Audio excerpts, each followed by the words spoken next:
ان کے آنے کو بیمار چاہتا ہے کہ یہ آئے اور میرا دل خوش ہو، میرے پاس بیٹھے تو میرا دل بہل جائے. تو ایسا کوئی دل بہلانے والا ہو تو اس کو بیٹھنے کی گنجائش ہے. ٹینشن دینے والا ہو اس کو جلدی رخصت ہونا چاہیے. اب وہ عورتیں بیچارے وہ بیمار کو دیکھنے کے لیے اسپتال میں پہنچی. اس کو یہاں لگی ہوئی ایک سوئی، ایک ادھر سوئی لگی ہوئی، ناک کے اندر سے پائپ گیا ہوا ہے. اللہ اللہ کہ تم کو کیا ہو گیا؟ بولا چلا معاف کریے.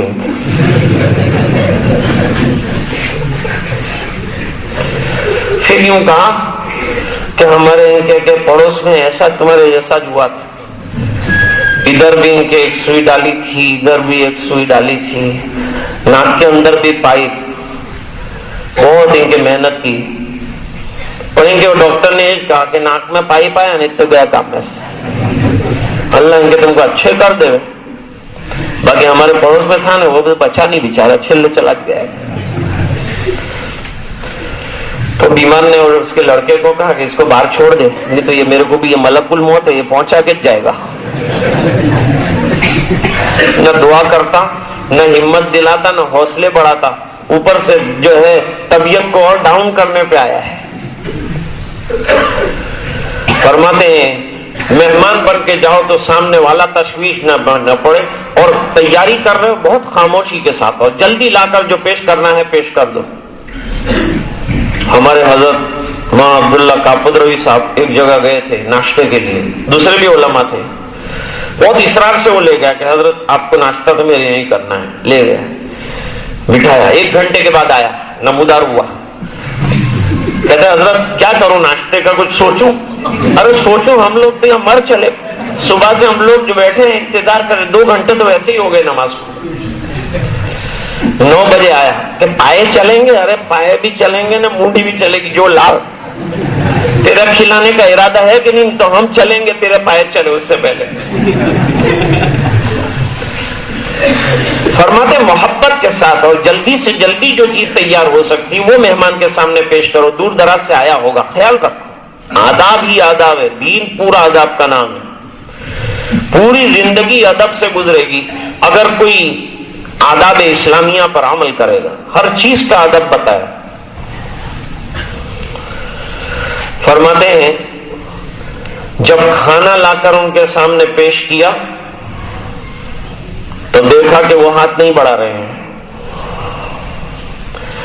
اب چونکے حضرت ابراہیم علیہ السلام کہ کھاتے کیوں نہیں ہو بھائی، کھاؤ نا.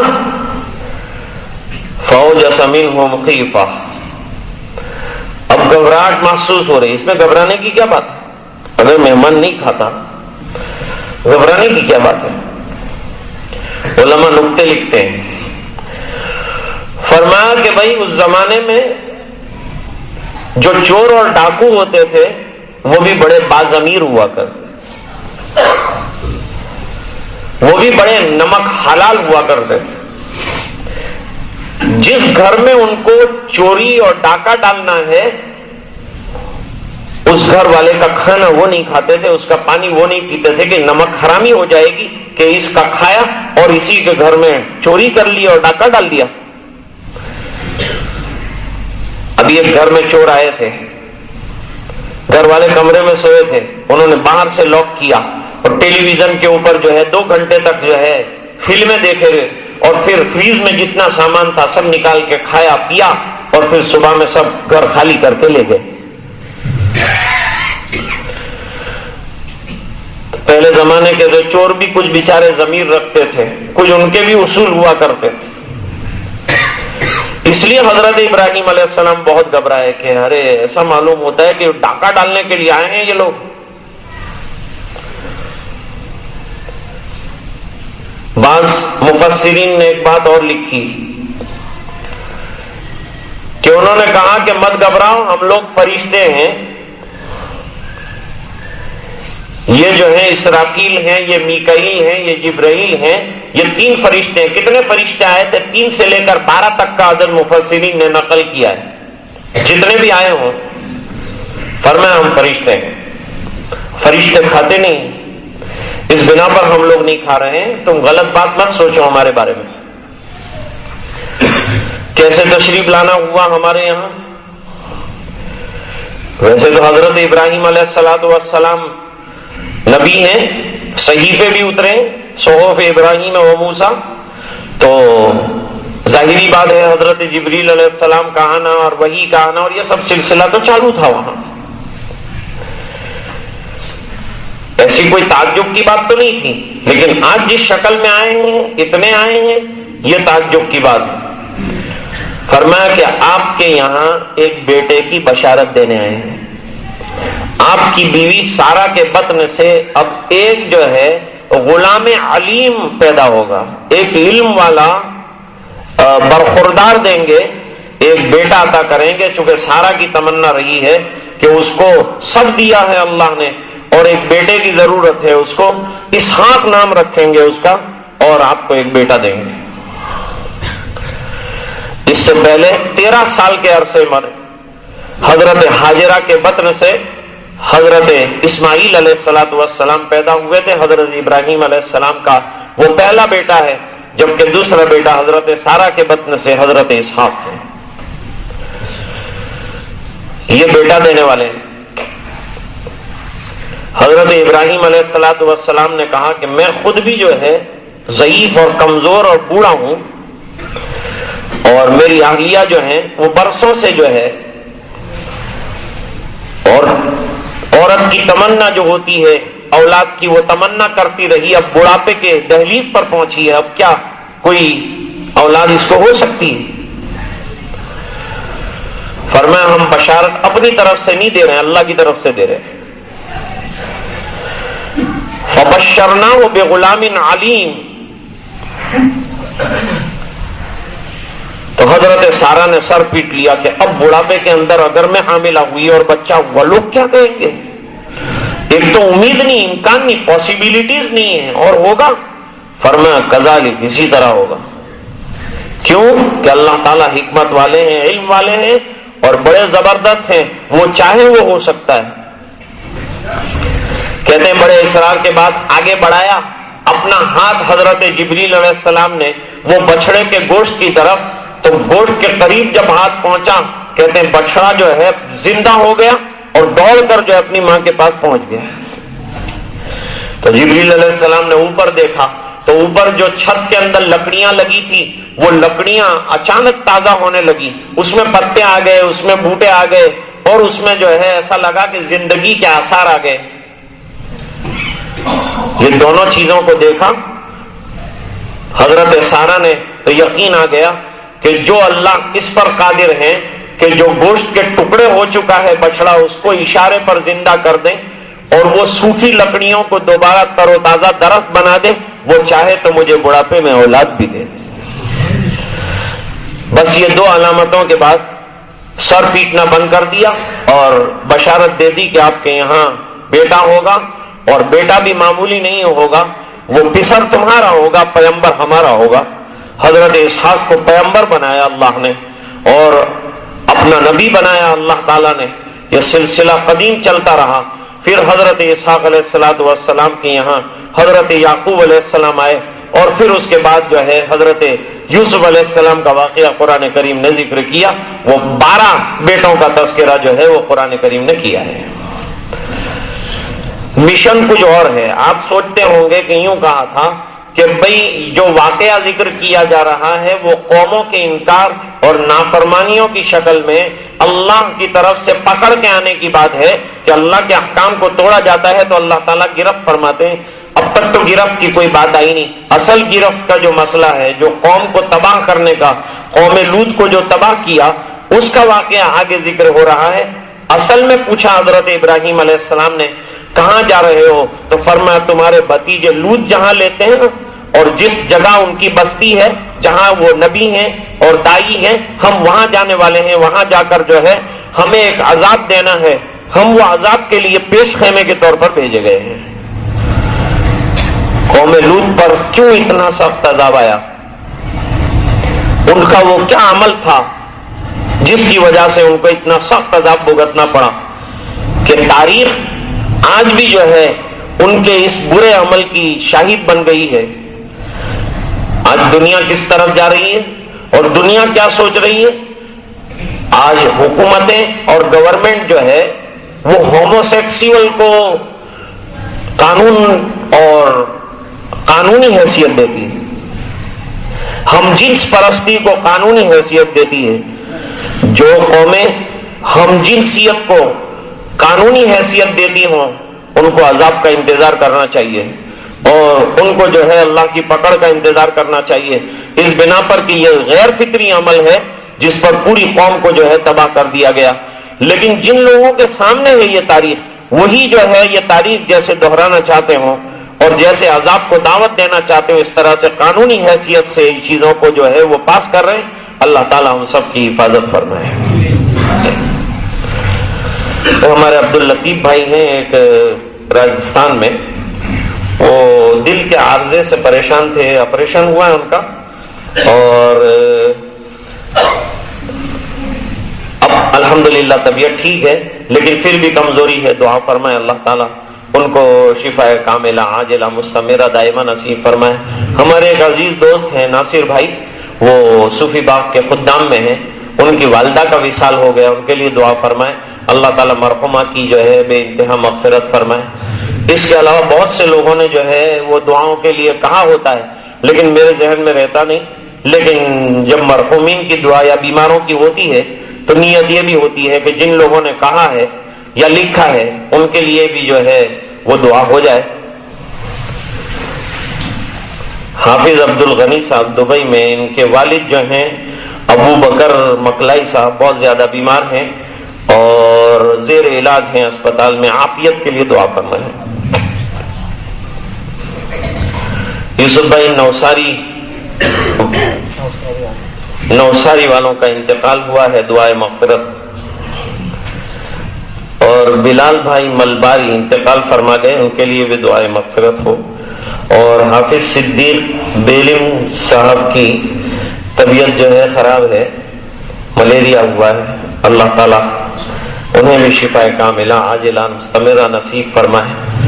اور ہمارے عبد الوہاب بھائی ہیں، ان کے والد صاحب شبیر بھائی، ان کو بھی جو ہے ایک آپریشن سے دو چار ہونا پڑا، اب الحمدللہ کامیاب آپریشن ہو گیا، اب گھر پر ہیں اور زیر علاج ہیں.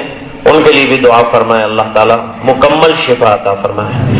اللہم صلی علی سیدنا محمد وعلی آل سیدنا محمد صلاۃ تنجینا بہا من جمیع الاحوال والآفات، تقضی لنا بہا جمیع الحاجات، تطہرنا بہا من جمیع السیئات، ترفعنا بہا عندک اعلی الدرجات، تبلغنا بہا اقصى الغایات من جمیع الخیرات فی الحیاة وبعد الممات، انک علی کل شیء قدیر. اللہم احسن عاقبتنا فی الامور کلها واجرنا من خزي الدنيا وعذاب الآخرة. اللهم لا تقتلنا بغضبك ولا تهلكنا بعذابك وعافنا قبل ذلك. اے اللہ ہمارے گناہوں کو معاف فرما، کوتاہیوں سے درگزر فرما، اپنا فضل اور کرم شامل حال فرما، رحم کے، کرم کے، خیر کے، فضل کے فیصلے فرما. اے الہ العالمین ہمیں نمازوں کا پابند بنا، تلاوت قرآن کا شیدائی بنا. اے اللہ تو ہم سے راضی اور خوش ہو جا اور ہمیں اپنا بندہ بنا دے. معصیات سے ہٹا کر اے اللہ نیکیوں پر لگا دے. اے اللہ معصیات کی نفرت ہمارے دلوں میں جاگزین فرما دے. اے اللہ نیکیوں کی الفت ہمارے سینوں میں جاگزین فرما دے. اے الہ العالمین جو بیمار ہیں انہیں شفا کاملہ عطا فرما، جو پریشان ہیں ان کی پریشانیاں دور فرما، جو مقروض ہیں غیب سے قرضوں کے پورا ہونے کی سبیل پیدا فرما. اے الہ العالمین جنہوں نے دعاؤں کے لیے کہا یا لکھا یا چاہتے ہیں کہ ان کے لیے دعائیں ہوں، اے اللہ ان تمام کی جتنی حوائج ہیں غیب سے اس کا تکفل فرما. اے الہ العالمین جو قید و بند کی صعوبتیں برداشت کر رہے ہیں ان کے لیے باعزت رہائی کا فیصلہ فرما. اے الہ العالمین جب تک زندہ رکھے ایمان پر زندہ رکھ، جب وقت آخر ہو کلمے والی موت عطا فرما. اے الہ العالمین اس پورے مجمع کی مغفرت فرما اور امت کے ایک ایک فرد کی مغفرت فرما، اور دعائیں اپنے فضل و کرم حبیب پاک صلی اللہ علیہ وسلم کے طفیل منظور فرما برحمتک یا ارحم الراحمین.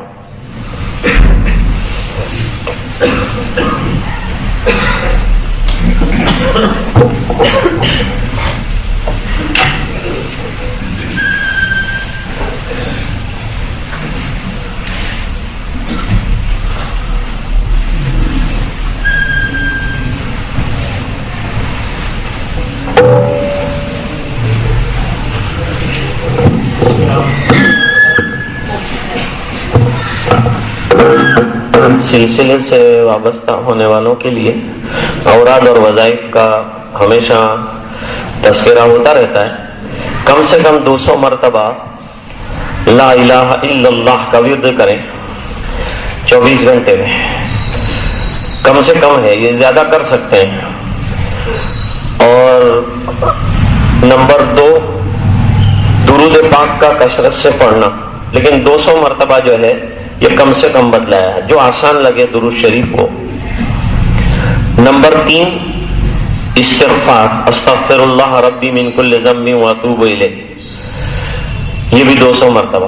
کچھ حضرات کو اب بڑھا کر 300 مرتبہ جو ہے وہ بتایا گیا ہے. جو 200 کی پابندی کر چکے ہیں وہ 300 بھی کر رہے ہیں. پھر اس سے زیادہ جتنا کرنا چاہیں اللہ تعالیٰ جتنی ہمت دے، توفیق دے، کرتے رہنا چاہیے. گناہ ہر آن ہوتے ہیں تو استغفار ہر آن جو ہے ہوتا رہے تو اچھا ہے. اور اس کی اپنی ایک ترتیب ہے. ترتیب کیا ہونی چاہیے؟ ایک تو مشائخ کا خیال یہ ہے کہ پہلے تو کلمے کا ورد رکھے، اس کے بعد سرکار کا حق بہت بڑا ہے، درود پاک رکھے، اور پھر اس کے بعد استغفار جو ہے وہ اپنے گناہوں پر معافی جسے کہتے ہیں وہ استغفار میں ہے کہ اللہ جو گناہ ہوئے ہیں یہ نیت کے ساتھ پڑھتا رہے. اور قرآن کریم کی تلاوت حفاظ جو ہیں، جو حافظ ہیں، وہ کم سے کم 1 پارہ کریں.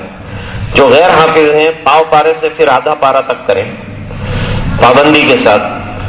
اور مراقبہ جو ہے وہ چند ساعت کے لیے فجر کی نماز کے بعد، عشاء کی نماز کے بعد، تہجد میں جب موقع مل جائے تھوڑی دیر ضرور کریں. مراقبہ اللہ کے دھیان کا اور اللہ کی رحمت کے انتظار میں بیٹھنے کا نام. یہ مقصود نہیں ہے، لیکن مقصود اللہ کی رضا ہے، وہاں تک پہنچنے کا یہ وسیلہ ہے. محنت کر کے آدمی جو ہے اپنے دل کو بنائے گا اور ذکر اللہ سے اس کا دل جاری ہوگا، پھر اللہ ہر وقت کی نصیب ہو جائے گی. پھر ہر وقت قلب بیدار اللہ تعالیٰ عطا فرمائیں گے. تو یہ چھوٹا سا ایک پروگرام اور ایک سلسلہ ہے. اور بڑی چیز ہے ربط شیخ، یعنی اپنے شیخ سے ہمیشہ وابستہ رہنا اور تعلق رکھنا. اور تعلق کا مطلب یہ ہے کہ اپنی جو روحانی پریشانی ہے وہ اس کے سامنے رکھنا، تاکہ وہ اس کا حل جو ہے کرے. کہ بھئی تو زیادہ تر تو روحانی پریشانی میں یہ ہے کہ ہم ذکر نہیں کر پا رہے ہیں، ہم مراقبہ نہیں کر پا رہے ہیں، ہم قرآن شریف نہیں پڑھ پا رہے ہیں. ارے بھائی زیادہ کرنے کے لیے کوئی پوچھے یا یہ ہے کہ کوئی رکاوٹ پیدا ہو رہی ہے تو بات الگ ہے، اس کا بھی حل ہوتا ہے. اور بھی بہت سے مسائل جو ہے روحانی دنیا کے انسان کو درپیش ہوتے ہیں، تو وہ جیسے جسمانی طبیب سے اپنے مسائل حل کراتے ہیں ادویات کے ذریعے سے، روحانی جو مشائخ ہوتے ہیں ان سے وہ روحانی بیماریاں جو ہے اس کے دور کرنے کا راستہ معلوم کیا جاتا ہے. اللہ تعالی ہمیں سمجھنے کی توفیق عطا فرمائے. اب سے تھوڑی دیر تک انشاءاللہ یہ لا الہ الا اللہ کا ورد کریں گے اور محمد الرسول اللہ پر یہ ورد ختم ہو جائے گا. ماں بہنیں جو ہیں بلند آواز سے ذکر نہیں کرتی، وہ آواز ان کی صرف ان کے کانوں تک پہنچے اتنی ہوتی ہیں. اگر سروں کو وہ حرکت نہ دیں تو کوئی ضرورت نہیں ہے. یہاں بیٹھے ہوئے حضرات کچھ زور سے جو ہے وہ اللہ کا ذکر کریں گے. ذکر کے بعد انشاءاللہ تھوڑی دیر کے لیے ہم لوگ مراقبہ کریں گے.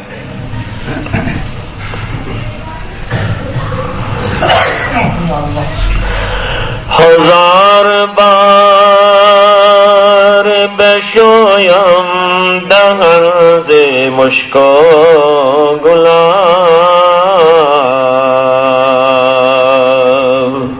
ہنوز نام تو گفتن کمال بے ادبی. لا الہ الا اللہ، لا الہ الا اللہ، لا الہ الا اللہ، لا الہ الا اللہ، لا الہ الا اللہ، لا الہ الا اللہ، لا الہ الا اللہ، لا الہ الا اللہ، لا الہ الا اللہ، لا الہ الا اللہ، لا الہ